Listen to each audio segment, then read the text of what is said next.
ආයුබෝවන් කියලා පිළිගන්නවා ඔයගොල්ලන් හැමෝම.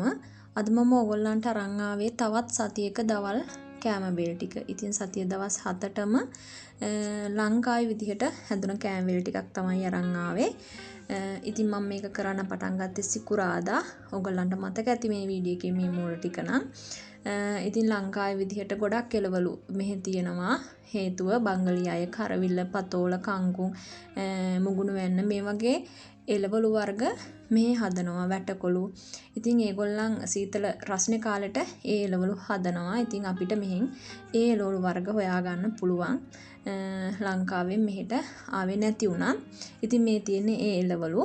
ඉතින් ඒ එළවලු වලින් දවල් කෑම වේ ලංකාවේ විදිහට හදන වීඩියෝ එකක් තමයි අදත් ඕගොල්ලන්ට මේ වීඩියෝ එකෙන් පෙන්නන්නේ. ඉතින් බ්‍රහස්පතින්ද මම ලෑස්ති කරා ඔයගොල්ලන්ට මතක ඇති සිකුරාදාට උයන්න. මොකද සිකුරාදා අපි බඩු ගේන දවස විදිහට වෙනස් වුණ නිසා.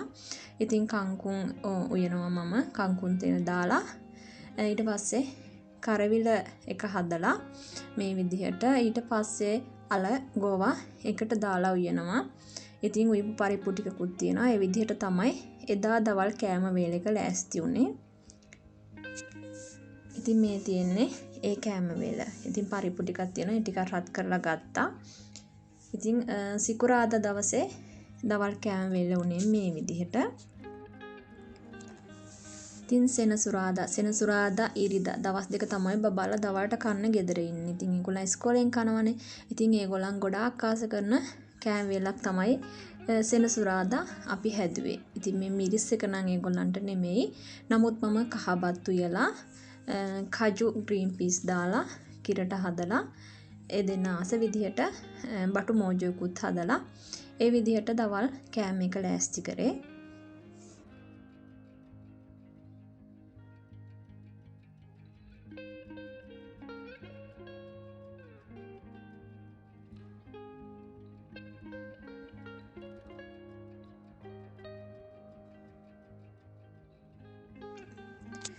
ඉතින් දැන් ඔක්කොම කෑම හදලා ඉවරයි. බත් එකත් උයලා ඉවරයි. අවසානයේ තමයි බටු මෝජු හදන්න ගත්තේ. මොකද මම බටු ටිකක් කපලා අවන් එකට දැම්මා. ඉතින් ඒක අවන් එකේ බේක් වෙනකන් මම අනිත් ටික උයාගත්තා. ඊට පස්සේ මේ විදිහට බටු මෝජු එකත් හදාගත්තා.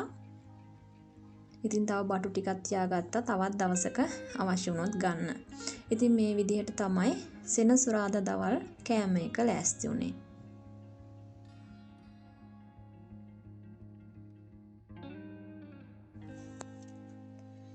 ඉතින් ඊට පස්සේ ඉරිදා අපි කංකුම් තෙල් දාලා මඤ්ඤොක්කා උයලා මෑකරල් තෙල් දාලා කරවිල සලාදයක් හැදුවා.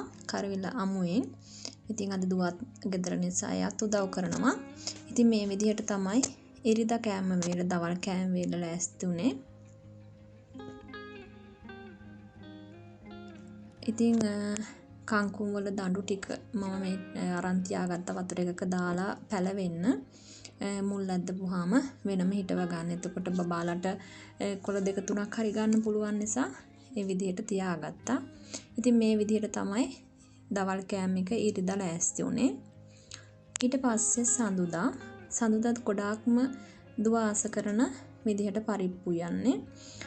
ඉතින් එයාට දවල් නැති වුණාට එයාට ගෙදර ඇවිල්ලා හරි කන්න පුළුවන් නිසා මේ විදිහට පරිප්පු පෙඟෙන්න දාලා මං එකට සුදු ලුණු හිම ටිකක් කරපිංච දාලා ස්ටීම් කොටලා ගත්තා.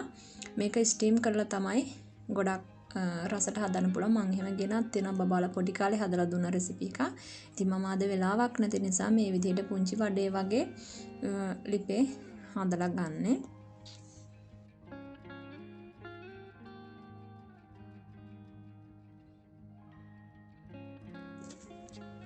ඉතින් මම අද දවල්ට උයන්නේ පතෝල තෙල් දාලා පරිප්පු කිරට හදලා ඊට පස්සේ පාස්ලි කැරට් දෙක එකට දාලා සලාද එකක් හදනවා.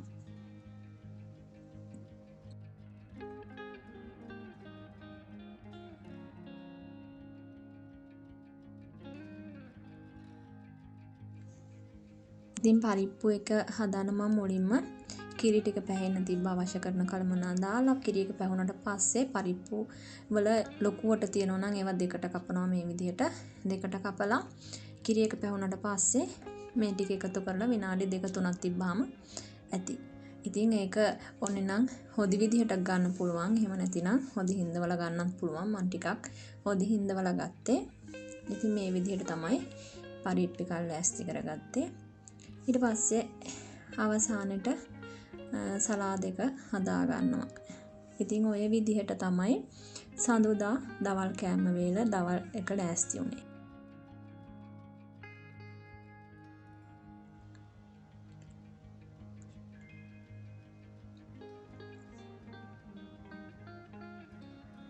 ඉතින් මේ තියෙන්නේ දවල් කෑම වේල සඳුදා.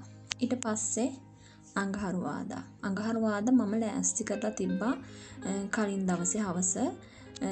අඟහරුවාදා පොඩි වැඩ වගේකුත් තිබුණා. ඒ නිසා මට කාලේ මදි වෙයි කියලා මොකද වීඩියෝ එකක් කරන්න තියෙන නිසා මම කලින් ලෑස්ති කරලා තිබ්බා බෝංචි වල එහෙම දෙපැත්ත කඩලා ලෑස්ති කරලා තිබ්බා. මම වට්ටක් කවෙනවා බෝංචි මැල්ලුමක් හතු තෙල් දාන. ඉතින් බෝංචි මැල්ලුම ගැන අහුව නිසා අහලා තිබ්බ නිසා මම අද කියන්නම් බෝංචි මැල්ලුම හදන විදිහ. ඉතින් බෝංචි ඒ වගේ කුඩාවට කපාගෙන ලූණු අමු මිරිස් ඒ දෙක මේ විදිහට කපා ගන්න ඕනේ. මම සුදු ලූණු ටිකකුත් එකතු කරනවා. ඉතින් තෙල් ටිකක් ලිපේ තියලා තෙල් ටික රත් වුණාම අබ ටිකක් දාලා අබ ටික පුපුරුවාට පස්සේ අර කපාගත්ත ලූණු ටික එකතු කරලා ඒ ටිකත් තෙලෙන් චුට්ටක් බැදෙන්න අරින්න ඕනේ. ඉතින් ඒක තෙලෙන් බැදෙන අතරේ මම මේකට අවශ්‍ය කරන දේවල් දානවා. මම පොල් ටිකක් වැඩිපුර එකතු කරා. ඉතින් ඒකට මම එකතු කරන්නේ ලුණු චුට්ටකුත් කහ 3-5 ටිකක් එකතු කරනවා. එච්චරයි එකතු කරන්නේ.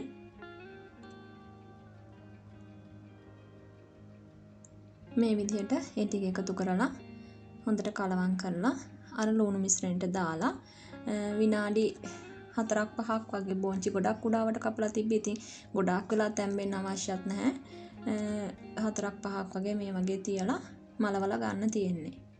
ඉතින් ওই විදිහට තමයි බෝංචි මැල්ලුම හදන්නේ අහපු අයට ඔන්න. හතු එකට මම අවසානයේදී කළු කුඩු ටිකක් එකතු කරලා මේ විදිහට හතු එකත් හදාගත්තා. ඉතින් අඟහරුවාදා දවල් කෑම එකක් ලෑස්ති කරලා ඉවරයි.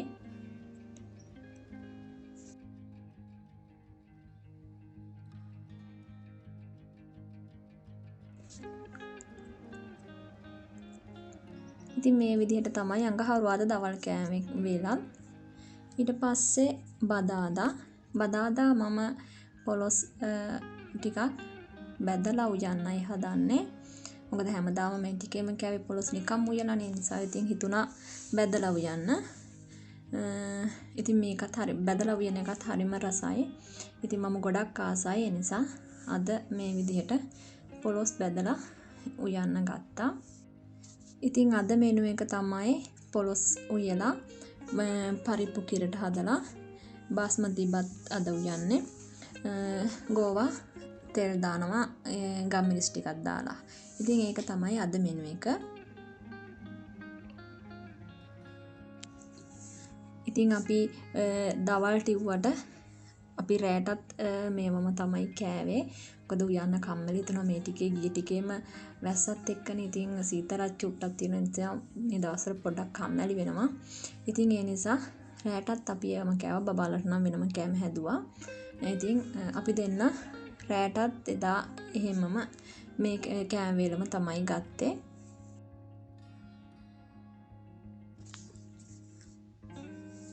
ඉතින් ගිය ටිකේම වැස්ස ඒ වගේම බබාලගේන නිතරම යන්න එන්න වුණා. ඉතින් සීතලත් චුට්ට එන නිසා පොඩක් කම්මැලි වෙනවා මේ දවස්වල උයන්න. ඉතින් ඒ නිසා රෑ කෑම වේලත් මේ විදිහටම ෂේප් වුණා. ඊට පස්සේ බ්‍රහස්පතින්දාත් හොරට තමයි යුවේ. ලොකු දෙයක් හැදුවේ නැහැ. සම්බෝල හදලා මේ පැටිස් වගේ මේවා බැදලා බත් යුවා. ඉතින් ඒ ටික තමයි බ්‍රහස්පතින්දාට යුවේ. මම මේ පැටිස් වගේ එක හදන විදිහ දාලා තියෙනවා පේජ් එකේ.